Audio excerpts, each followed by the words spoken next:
Então vamos para o capítulo 3 de João, o encontro de Jesus com Nicodemos. Eu vou ler então. Havia um fariseu chamado Nicodemos, uma autoridade entre os judeus.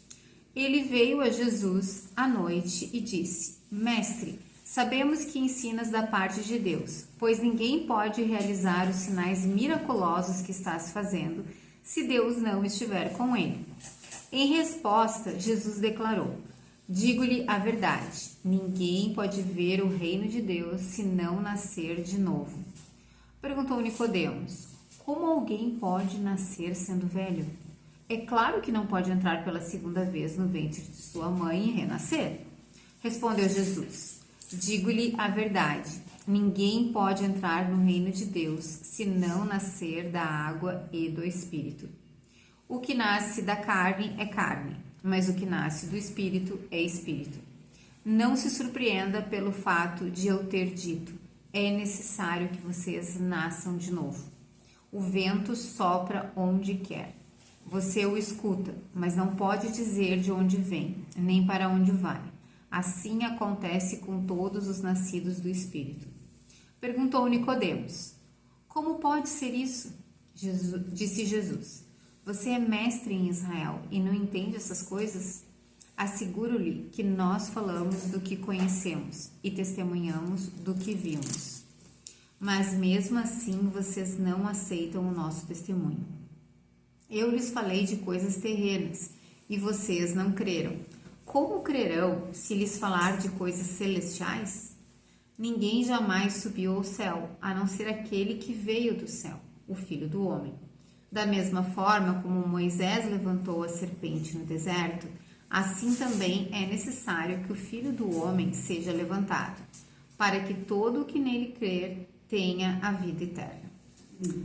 Então, vamos entender aqui esse próximo capítulo. A gente viu, no capítulo 2, que Jesus estava na festa da Páscoa, lembram? Então, ele foi lá para a festa da Páscoa e quando ele chegou no templo, ele fez a limpeza no templo, lembram? Ele expulsou todos os cambistas, Saíram todos os animais. Então, ele fez aquela limpeza no templo no início do ministério dele. Essa foi a primeira Páscoa dele. Foi logo depois que ele tinha sido batizado e que daí ele passou pela tentação no deserto, 40 dias, retornou. Daí ele juntou ali os 6 discípulos que a gente tinha contado, Teve o casamento lá em Caná dos amigos, onde ele fez o primeiro milagre. E alguns dias depois era a festa da Páscoa, então eles foram para Jerusalém juntos. E ele chegando lá, ele fez tudo isso. E a gente viu no final do capítulo 2, no versículo 23 do capítulo 2. Enquanto estava em Jerusalém na festa da Páscoa, muitos viram os sinais miraculosos que ele estava realizando e creram em seu nome. Então, durante a festa da Páscoa, ele começa ali fazendo a limpeza no templo, mas ele fica ali alguns dias, semanas, a gente não sabe quanto tempo, e ele realiza sinais miraculosos. E ele também prega, faz parte do ministério de Jesus, tanto os sinais quanto a pregação, tá? 24. Ele estava realizando e creram em seu nome. 24. Mas Jesus não se confiava a eles, pois conhecia todos. Que mostra para nós aqui a onisciência de Jesus. Ele é Deus. 25. Não precisava que ninguém lhe desse testemunho a respeito do homem, pois ele bem sabia o que havia no homem, tá? Então, ele fica ali um tempo em Jerusalém, ele faz esses sinais miraculosos e todo mundo tá vendo, todo mundo tá percebendo. Então, no capítulo 3, aparece essa história. Havia um fariseu chamado Nicodemos, uma autoridade entre os judeus. Isso indica, a gente sabe que o Nicodemos, ele era do Sinédrio. Não me lembro se eu já falei para vocês do Sinédrio. Sinédrio são 70 membros, é como se fosse a Suprema Corte de Israel, tá? Juízes, digamos assim, que julgam as coisas. Então, tem 70 membros, mais os sumos sacerdotes, dá 71. E só quem participa desse grupo é a elite. a elite tanto assim em termos financeiros, quanto a elite em termos intelectuais. Eles eram os que mais estudavam, que mais conheciam a lei, né? Então, esses faziam parte do Sinédrio. O Nicodemos é um desses, e ele é um dos principais. E dentro do Sinédrio tinha linhas teológicas diferentes. Os judeus na época de Jesus tinham duas linhas teológicas principais. Era os fariseus e os saduceus. Os fariseus, eles se apegavam às minúcias da lei. E os saduceus, eles seguiam apenas os livros de Moisés, que Moisés escreveu, tá? E os fariseus criam em todo o Antigo Testamento, nos livros dos profetas, eles criam em anjos, criam em ressurreição. Então tinha essas duas linhas teológicas dentro do Sinédrio. E o Nicodemos, ele além de participar do Sinédrio, além de ser um juiz em Israel, ele também era um mestre entre os fariseus, dessa linha teológica dos fariseus. Então ele era alguém que conhecia muito a palavra de Deus e ele era reconhecido pelos pares deles, tá? Pelos outros fariseus, pelos outros membros do Sinédrio. Então esse homem, tá? Ele vem e procura Jesus logo depois que tudo isso aconteceu. Então, algumas semanas depois que Jesus tinha feito a limpeza no templo, alguns dias depois, talvez que Jesus estava fazendo esses milagres e pregando, e ele chega então havia um fariseu chamado Nicodemos, uma autoridade entre os judeus. Ele veio a Jesus à noite, tá vendo ali? Ele veio a Jesus à noite. Então a gente não sabe por que ele veio à noite, a Bíblia não explica, mas muitos teólogos imaginam que exatamente por ele ser ali do Sinédrio, né, de ser uma autoridade em Israel, e talvez ele quisesse maior privacidade com Jesus, ou talvez nem quisesse que os colegas dele soubessem que ele está indo conversar com Jesus, ele escolheu ir à noite, tá? Mas a Bíblia não diz isso, é só uma especulação. Então ele veio a Jesus à noite e disse, o que ele disse para Jesus? Olha só como ele se refere a Jesus, ele chama Jesus de mestre, tá? Mestre significa professor. Significa alguém que conhece, alguém que tem conhecimento. Só que esse homem, ele é considerado dentro de Israel o que mais tem conhecimento, tá? Então, é como se fosse assim, da Igreja Católica, como se fosse o Papa, entenderam?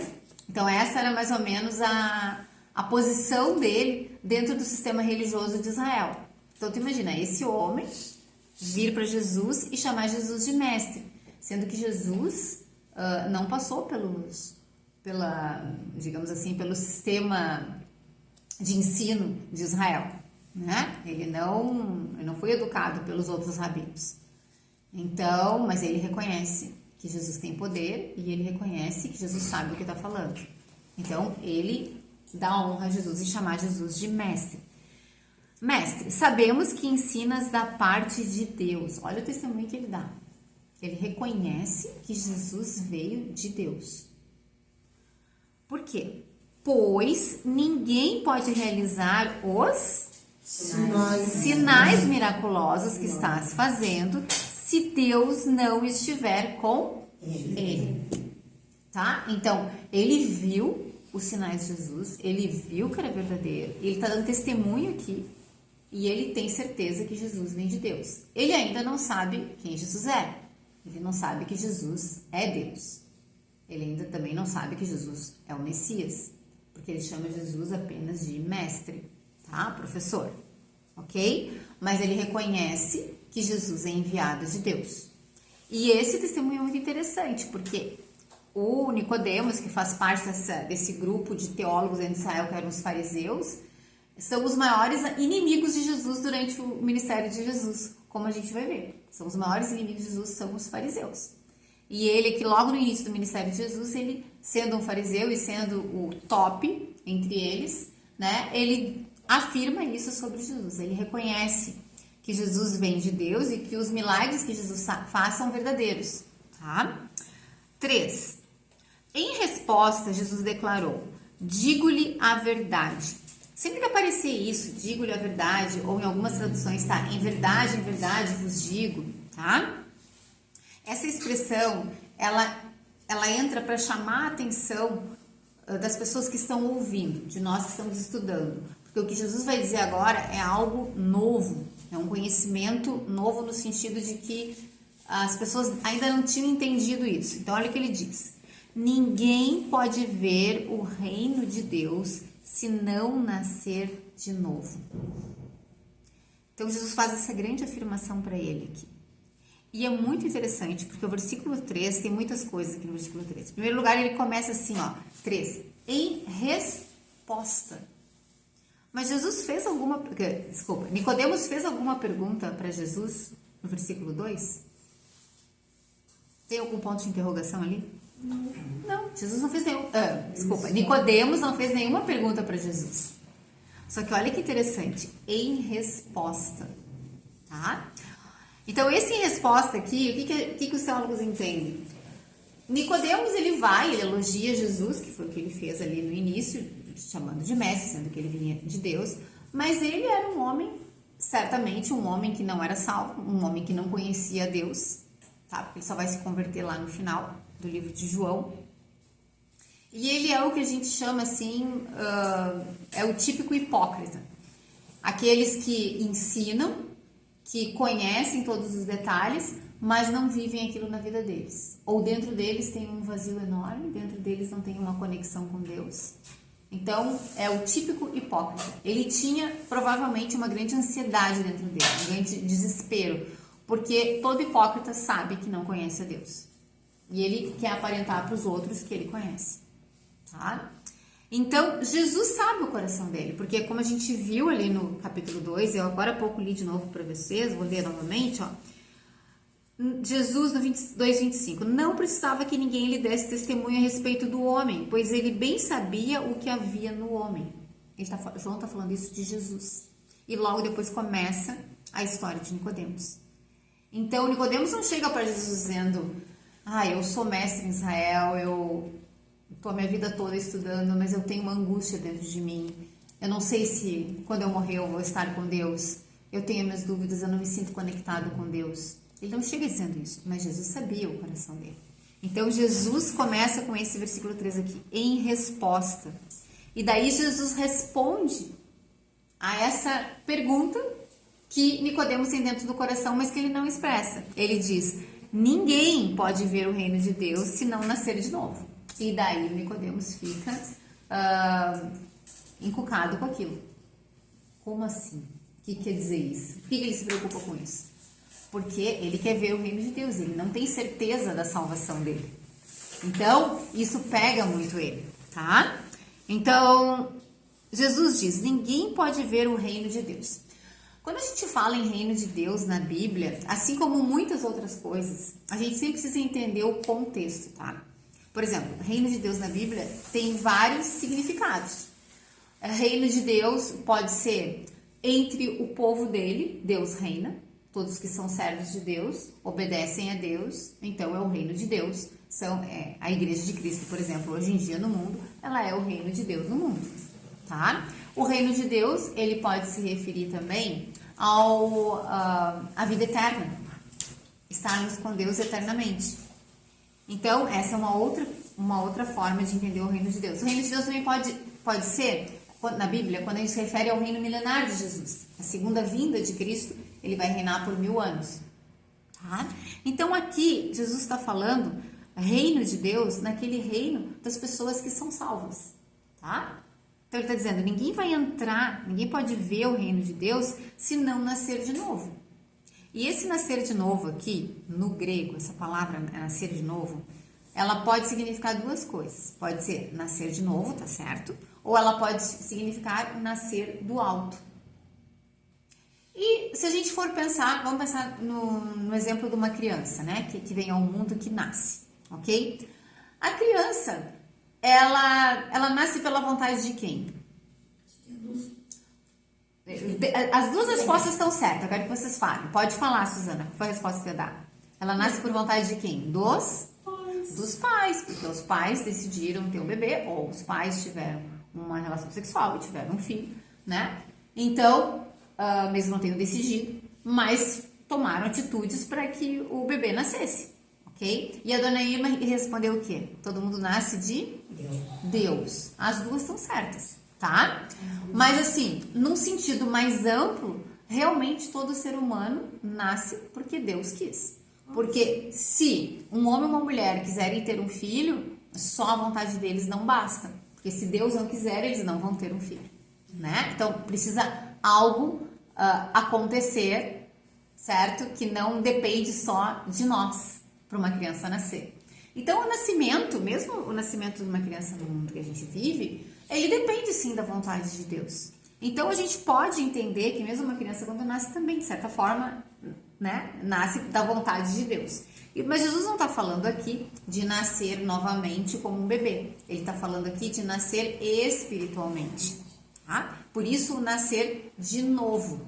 Então, depois que eu já vim ao mundo, eu preciso nascer novamente. Por quê? Porque quando a gente vem ao mundo, a gente nasce com o pecado. A gente nasce perdido. A gente nasce debaixo da ira de Deus. Então, a gente precisa, em algum momento da nossa vida, se arrepender dos nossos pecados. E a gente precisa nascer de novo. E é esse exemplo que Jesus usa. Agora, vejam. Assim como uma criança, a criança fez alguma coisa para nascer? Alguém aqui fez algum esforço para nascer? Não, né? Vocês tiveram alguma contribuição no nascimento de vocês? Ou na concepção de vocês? Não tiveram. Da mesma forma espiritualmente. Isso é importante. Não há nada que a gente possa fazer. Porque a humanidade, em geral, e isso principalmente nas falsas religiões a gente vê isso, tá? A humanidade, ela busca padrões, virtudes, para se achar no direito de ter um relacionamento com Deus e de ir para o céu quando morrer, certo? Então, as religiões, elas enfatizam isso. Ah, tu tem que fazer isso, tem que fazer tantas orações, tu tem que fazer esse sacrifício, tu tem que fazer aquilo, porque senão tu não vai entrar no céu. Tu vai ter que fazer esse ritual aqui, senão não vai conseguir. Então, tudo isso não serve para nada. A Bíblia, ela usa termos horríveis para essas coisas. Ela diz que todo o esforço humano Paulo usa como trapos de menstruação. Olha só. A Bíblia, Paulo fala também até que tudo isso não tem valor nenhum para Deus. Por quê? Porque a gente não é capaz. Só Deus pode nos dar a vida espiritual. Então, o que a gente pode fazer? Não é a gente ficar se esforçando para ser uma boa pessoa, não é a gente vir na igreja todo domingo, não é a gente participar do estudo toda semana, não é a gente participar de um grupo pequeno, não é a gente abrir a Bíblia todos os dias. O que eu tenho que fazer para nascer de novo? Eu preciso clamar a Deus: Senhor, tem misericórdia de mim, me perdoa, porque eu sou uma pecadora, eu peco todos os dias e eu não consigo fazer a tua vontade. Eu preciso que tu me dê uma vida nova. Eu não consigo. É isso que Deus quer que a gente faça. Esse é o único jeito da gente ser salvo. É pedindo. Não tem nada que a gente possa fazer para ser salvo, tá? E isso é um ato de Deus. É Deus quem vai nos dar o Espírito dele. É Deus quem vai nos dar uma nova vida. Então é isso que Jesus está explicando. E ele está usando esse exemplo do nascimento de uma criança. Porque assim como a criança, ela não teve nenhuma contribuição no seu nascimento, assim todo aquele que quiser entrar no reino de Deus não vai poder fazer nada para entrar no reino de Deus. Só pedir e dizer: Senhor, tem misericórdia de mim. Eu não mereço, mas eu preciso de ti e eu quero estar contigo. Por favor, me salva. Tá? É essa a oração que a gente tem que fazer. 4. Perguntou Nicodemos: como alguém pode nascer sendo velho? É claro que não pode entrar pela segunda vez no ventre de sua mãe e renascer. Então, claro, ele fez a pergunta: como é que funciona isso? Ele não estava entendendo. Como assim? Como é que eu nasço de novo?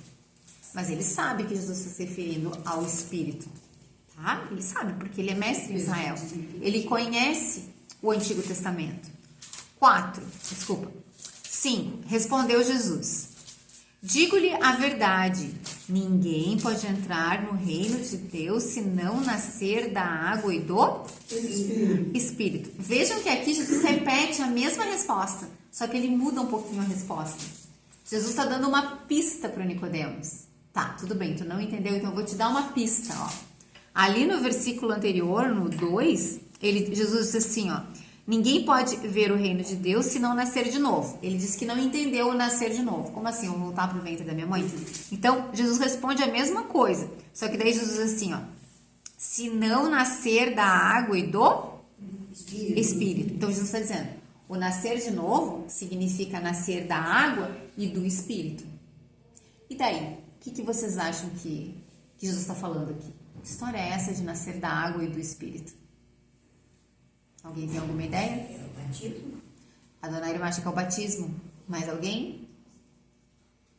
Muita gente acha que é o batismo, mas não é o batismo. Por que não é o batismo? Em primeiro lugar, o batismo não salva ninguém, tá? O batismo é só um ritual de algo que já aconteceu. Ele é um símbolo, né, de algo que já aconteceu, tá? Do que Jesus está falando aqui? Jesus, a gente precisa entender. Eu sei que a gente está no Novo Testamento, tá? Mas eles ainda estão vivendo, de certa forma, no Antigo Testamento. Por quê? Porque Jesus ainda não morreu, não ressuscitou, nem enviou o seu Santo Espírito, que é a marca do Novo Testamento, né? Então, eles ainda estão vivendo no Antigo Testamento. Então, Jesus, quando dá essa referência para ele não está falando do batismo cristão. Porque até aqui, Jesus nem batizava.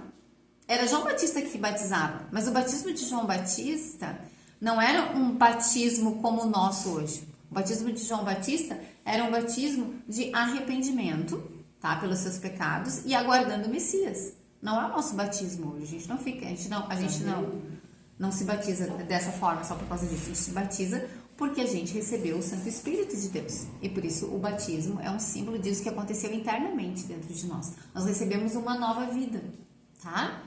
Então, é disso que significa esse água e do Espírito. Porque, desculpa, acho que não me expliquei bem. Vamos de novo. Eles estão vivendo no Antigo Testamento. Então, no Antigo Testamento não tem o batismo cristão ainda, tá? Então, do que Jesus está falando aqui? Ele está falando de algo que está escrito no Antigo Testamento pelos profetas, do que Deus faz nas pessoas, quando as pessoas o conhecem verdadeiramente. Isso está escrito em Ezequiel 36, 25 a 27. Então, eu quero que vocês abram lá. Então, Ezequiel 36, 25 a 27. Vou ler. Olha o que está escrito lá. Aspergirei água pura sobre vocês e ficarão puros. Eu os purificarei de todas as suas impurezas e de todos os seus ídolos. 26. Darei a vocês um coração novo e porei um espírito novo em vocês. Tirarei de vocês o coração de pedra e lhes darei um coração de carne. Porei o meu espírito em vocês e os levarei a agirem segundo os meus decretos e a obedecerem fielmente as minhas leis. Então, aqui é Antigo Testamento. Nicodemos deveria conhecer o Antigo Testamento de cor e salteado. Eles decoravam realmente grandes partes do Antigo Testamento, os mestres, tá? E ainda mais que ele era um fariseu. Então, ele deveria conhecer esse texto muito bem. Do que esse texto está falando? Ele está falando de água e de espírito. É exatamente o que Jesus estava falando lá para Nicodemos. Ele estava falando de água e de espírito. Então, por que a água? A água significa a limpeza. E o espírito significa que Deus vai nos dar um novo coração. A gente vai ter um novo espírito, que é o espírito dele dentro de nós. E o espírito dele vai nos dar novas atitudes. A gente vai ser uma nova criatura. É isso que significa nascer de novo. Então, eu nasci de um jeito, pecadora, não fazendo a vontade de Deus. E no momento que eu nasço de novo, as coisas mudam dentro de mim. Eu tenho desejo por conhecer mais a Deus, eu quero estar com as pessoas que amam a Deus, eu não quero estar mais com aquelas pessoas que fazem piada de Deus, certo? Com aquelas pessoas que desprezam a Deus com a sua vida, com a sua atitude, né? Como a Bíblia diz, os zombadores. Eu não quero estar mais nesse meio. Por quê? Porque eu fui purificada. Deus, ele coloca o Espírito dentro da gente e ele nos dá uma nova vida. Então, isso que significa ser batizado com a, nascer da água e do Espírito, né? Significa isso, eu ter sido limpo dos meus pecados e eu receber o Espírito de Deus. Isso está escrito na Bíblia, está escrito aqui em Ezequiel, como a gente viu. Agora vamos voltar lá para João 3. Eu vou repetir o versículo 5. Respondeu Jesus, digo-lhe a verdade, ninguém pode entrar no reino de Deus se não nascer da água e do Espírito. Então, Nicodemos deveria saber do que Jesus está falando aqui? Sim, deveria conhecer isso, ele deveria conhecer esse texto muito bem. Se ele era um mestre em Israel, como está dito ali, ele deveria conhecer muito bem. Então, Jesus deu essa pista para ele, tá? Versículo 6. O que nasce da carne é carne, mas o que nasce do Espírito é Espírito. Ou seja, a minha carne, ela só faz as coisas da carne. Até quando eu tento ser uma boa pessoa, eu tô fazendo isso geralmente com alguma intenção por trás. Ou que os outros vejam como eu sou uma pessoa boa, ou ganhar crédito com alguém, ou porque vai ter um interesse por trás, né? Então, assim, as obras da carne é isso. Agora, olha o que ele diz ali, ó. Quem nasce do Espírito é Espírito. 7. Não se surpreenda pelo fato de eu ter dito, é necessário que vocês nasçam de novo. Então, aqui Jesus reforça, não se surpreenda. Quer dizer que ele ficou surpreso, e ele ficou mesmo pela pergunta que ele fez. Mas Jesus dizendo, não é para tu te surpreender com isso, tá? E daí Jesus dá para ele mais uma pista, é o versículo 8. Então ele já deu o primeiro exemplo, que é a água e o Espírito, que está explicado lá em Ezequiel, como a gente viu. E agora Jesus vai dar para ele o exemplo do vento, versículo 8. O vento sopra onde quer, você o escuta, mas não pode dizer de onde vem, nem para onde vai. Assim acontece com todos os nascidos do Espírito. E vocês viram que Espírito ali está com letra maiúscula. Está se referindo ao Espírito Santo de Deus. Nascer do Espírito Santo de Deus. É disso que Jesus está falando ali. Então ele diz assim, bom, não entendeu ainda o Nicodemos, ainda está achando difícil. Já dei essa dica para ele da água do Espírito, ele não entendeu. Ele está surpreso ainda. Então tá, então eu vou te dar mais um exemplo. Pensa no vento. E agora eu quero que vocês pensem aqui comigo. Pensem no vento. Alguém sabe de onde que vem o vento? Isso apareceu, quando eu cheguei aqui estava ventando ali na frente bastante, né? Eu senti que vinha de lá, mas às vezes vem de um lado, às vezes vem do outro, às vezes vem por cima, às vezes vem por baixo, certo? E daqui a pouco muda de direção de novo. A gente não tem como prever, a gente não tem como ter certeza, né? Para onde o vento está indo, onde é que ele está chegando. Então, da mesma forma, é com o Espírito de Deus, ó. Assim acontece com todos os nascidos do Espírito, que no caso é o Espírito de Deus. Ou seja, a gente não sabe quando o Espírito vai soprar, mas quando ele sopra, a pessoa se converte. Quando ele sopra, a pessoa nasce de novo. Agora vocês estão aqui. Talvez nem todos vocês já tenham nascido de novo. Não sei os detalhes, tá? Mas se alguma de vocês tem alguma dúvida se nasceu de novo e isso está incomodando o seu coração, o que vocês têm que fazer? Ou que uma pessoa que estiver ouvindo isso e estiver sendo incomodada por dentro tem que fazer? Ela tem que se voltar a Deus e dizer, Deus, eu sei que eu sou pecadora, eu sei que eu não faço o que te agrada, mas eu quero mudar e eu não consigo, eu não tenho forças para isso. Por favor, tenha misericórdia de mim. Por favor, perdoa os meus pecados. E me ajuda, Senhor, a caminhar. Porque daí, Ele vai te limpar. É Deus que vai te limpar. Ele vai te dar o Espírito Santo dEle. E o Espírito Santo dEle vai te guiar em toda a verdade. Vai te guiar em fazer também a vontade de Deus. Quando tu vê, teus sentimentos mudaram. A forma de tu ver as coisas começam a mudar. Tudo começa a mudar na tua vida. Por quê? Porque o Espírito de Deus vai estar vivendo dentro de ti e ele vai estar te moldando. Tu vai começar a fazer a vontade de Deus. E verdadeiramente, porque é uma coisa que vem de dentro para fora, não é uma coisa forçada de fora para dentro, tá? E isso é nascer de novo. E é isso que Jesus está explicando para Nicodemos. Vamos para o versículo 9. Perguntou Nicodemos: como pode ser isso? Ele ainda não entendeu. Ele ainda não entendeu, tá? 10. Disse Jesus: você é mestre em Israel e não entende essas coisas? Então Jesus pega e puxa a orelha dele, né? Como assim? Tu é o mestre de Israel, tu é o líder em Israel, tu é a autoridade, tu é a referência. E como é que tu não entende essas coisas? Tu tem obrigação de entender essas coisas, isso é básico, certo? 11. Asseguro-lhe que nós falamos do que conhecemos e testemunhamos do que vimos. Mas mesmo assim vocês não aceitam o nosso testemunho. Eu lhes falei de coisas terrenas e vocês não creram. Como crerão se lhes falar de coisas celestiais? Então, assim, Jesus acabou de explicar para ele 3 vezes, né? Ele falou que tinha que nascer de novo, depois ele tinha que nascer da água e do Espírito, citando lá Ezequiel. Depois ele explica a analogia do vento.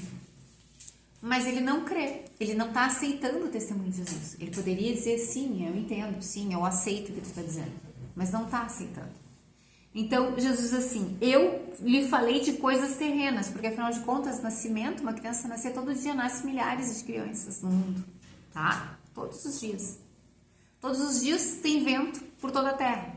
Então, Jesus está falando de coisas terrenas. Ó, 12. Eu lhes falei de coisas terrenas e vocês não creram. Como crerão se lhes falar de coisas celestiais? Então, se as terrenas vocês já não estão entendendo, como é que eu vou falar das coisas que acontecem no céu?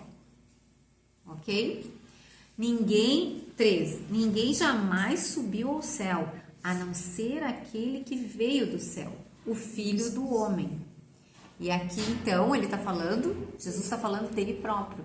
Ele está dizendo, ó, ninguém jamais subiu ao céu, a não ser aquele que veio do céu. Ninguém subiu ao céu. Só um veio do céu. E esse um é Jesus. Ele é o único que pode nos dar informações sobre o céu. Ninguém mais. Porque ele é o único que veio de lá. É isso que Jesus está dizendo. Daí ele coloca ali, ó, o Filho do Homem. O Filho do Homem é uma expressão, tá? Que tem na Bíblia e que os judeus entendiam muito bem, que ela significava Messias, tá?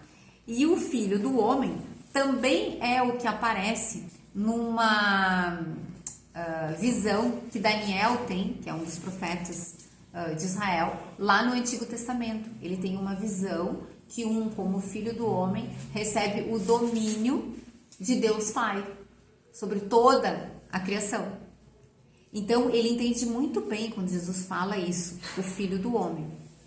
Ele está se referindo a esse que foi profetizado lá por Daniel, que significa também ser o Messias, tá? E ele está dizendo que o Filho do Homem, o Messias, veio da onde? Veio do céu, tá? E ele é o único que pode dizer o que acontece no céu, porque ele veio direto de lá. Não foi ninguém que subiu ao céu. Vocês sabem que de vez em quando a gente vê um livro, vê um filme de alguém, que eu fui pro céu, morri, fui pro céu e voltei. Gente, isso aí, não percam tempo vendo esses filmes, lendo esses livros, isso aí é pura enganação. É só gente que quer tirar dinheiro de vocês, tá? Então, assim, ó, Jesus está falando, ninguém nunca foi pro céu e voltou, tá? Para contar, ok? Mesmo, o que a gente tem? Isso aqui nesse momento da vida de Jesus. Depois disso, a gente sabe que o apóstolo Paulo, ele tem uma visão, ele vai até o céu, ele mesmo disse que não sabe se no espírito ou não, mas ele viu coisas que ele não era nem capaz de descrever ou de falar. Ele nem conta o que ele viu no céu.